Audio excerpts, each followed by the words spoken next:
In today's video, I'm going to teach you how to export citations from Pubmed to Zotero.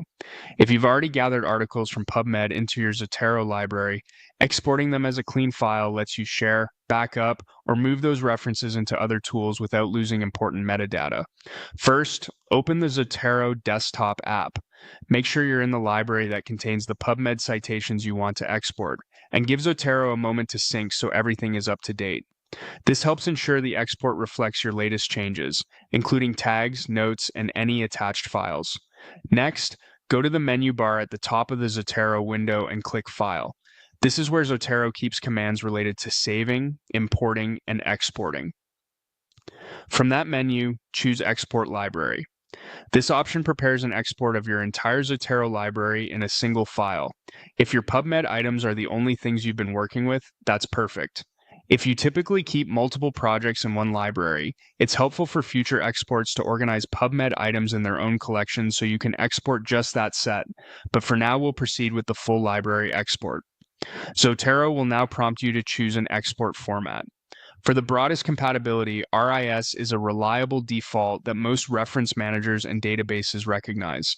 If you're sending citations to a LaTeX workflow, choose BibTeX or BibELaTeX. If you plan to re-import into Zotero and want the best chance of preserving attachments and notes, select Zotero RDF. You'll also see checkboxes such as Export Notes and Export Files.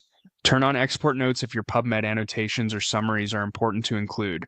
Enable Export Files only if you truly need to bundle PDFs and you have permission to share them, keeping in mind that this can make the exported file much larger and not every tool will ingest attachments. Once your selections look right, click OK to confirm. Zotero will ask you to name the file and choose where to save it. Pick a clear descriptive name, something like a date plus the format so you can recognize it later, then save. Zotero will generate the export and place it in that location. You now have an export of your Pubmed citations from Zotero that you can import into another manager, send to a collaborator, or archive as a snapshot of your research. If you notice odd characters or missing fields when importing elsewhere, try exporting again in a different format. RIS and BibTeX handle data a bit differently. And remember, exporting doesn't remove anything from Zotero, so you can repeat this process anytime as your Pubmed collection grows. Thanks for watching and happy organizing.